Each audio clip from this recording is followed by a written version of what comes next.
Hi guys, how are you? I'm back, and we needed to talk about my culture shock when I traveled to UK. So the first thing I experienced a busy airport in Heathrow, London. The airport is quite busy. I've not seen an airport that busy. Maybe there are in this world, but the ones I've traveled to, they have quite a lot of visitors. And I'm told UK is at the end of the world, so it's not like a hub whereby they are traveling to another destination, but they have a lot of visitors. Let's talk about the hotels. I realized that the guests, when you get to the reception, they don't carry your luggage up. For the 3 hotels I slept in, at least not unless you request them. In Kenya, we are used to them carrying your luggage upstairs once you arrive or up the lift. But for the hotels we traveled to, we ended up carrying our luggage up the stairs or up the lift and getting ourselves to the room. Maybe because we went to hotels that are basically like tourist hotels. I don't know the culture in UK, but for me that was a shocker.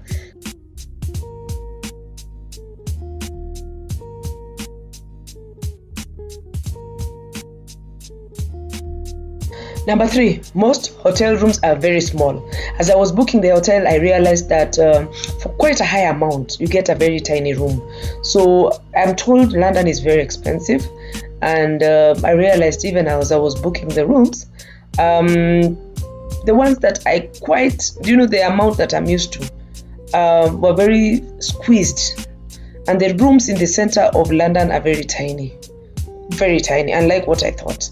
So for me, it was a shocker that they have tiny hotel rooms. So if you want to get a big room, then you have to pay more. So you have to do that. The train system is amazing, but there were a lot of calls for strikes, and that really surprised us. And we kept seeing industrial strikes are scheduled or could be coming anytime. And I think just after we left London, there was one that had led to a train being led to another direction. Then the buildings are so amazing. For me, that was really shocking. Oh, guys, the buildings, it took my breath away. The buildings are so beautiful. This one I'll just say, and I'll never forget that part of my experience. For me, I didn't expect that. If you love ancient, if you love architecture, if you have keenness in detail, and if you love, like old things that have been renewed, they have old buildings and they have new buildings. So for me, it's quite something to talk about, and you can see them in the videos, and you can even see them in other videos that I've done that I'll tag to this video on the beautiful buildings in London. Quite a sight.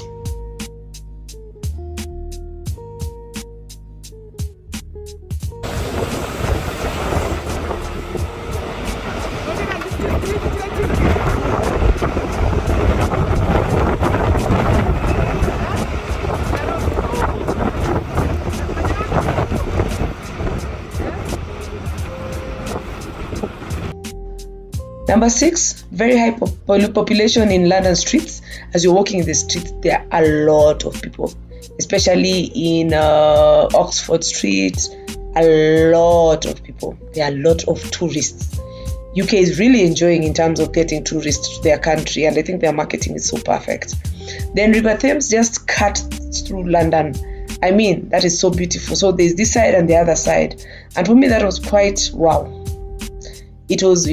I think this is very rare, and I think it should be maybe it's one of their marketing points. But for me, it was really beautiful to see such a big river, very big river, cutting through the town.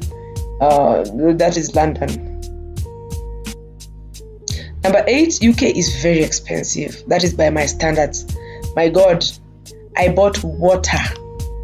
When I convert it to my country's money, a bottle of water is 500 Kenya shillings. Really? An ice cream cone with 2 scoops is 1,000 Kenya shillings. Really? Very expensive. I also loved their train system. They have a beautiful train system that is quite interesting. It has Wi-Fi, So once you get to the train, you can, if you're from a foreign country, you can be able to check into your website, your Wi-Fi, and call your people and, check what's online.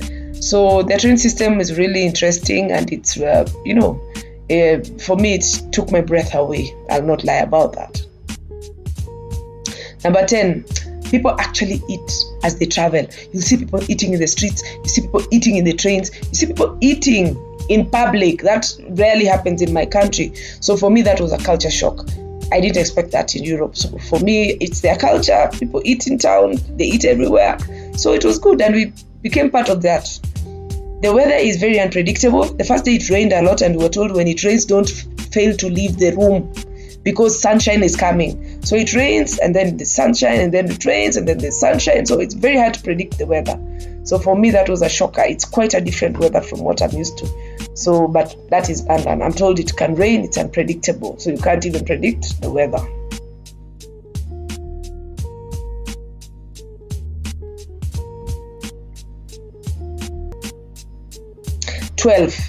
The well-preserved old buildings that I've talked about. That this church is the oldest church, St. Peter's. My God, it looks like new. I'm sure if you Google it was built in the 15 something.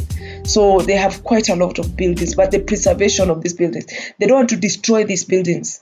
They want to have them. Guys, it got dark at 9 p.m. The darkness was coming in at 9 p.m. You can see the video, it's 8 p.m., but there's still the sun out. For me, that was a culture shock. For me, I used to it getting dark at 7 p.m., but the weather in Africa is very different from the weather in Europe. So for me, it was quite interesting that I could be out until 9 p.m., and that's the time it was getting dark. 14, the people smile at you even if they don't know you. I loved that. Even in the streets, they'll just smile up at you. Anywhere they meet you, they just smile up at you. So that is really rare. In Africa, everybody's busy doing their own things. Then number 15, too many foreigners who live and work in the UK.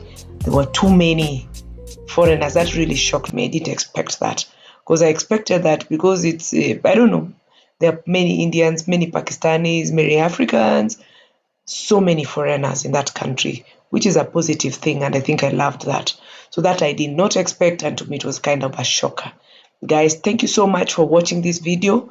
Continue watching more. I've done quite a lot of videos on UK. Please subscribe, support me. Subscribe.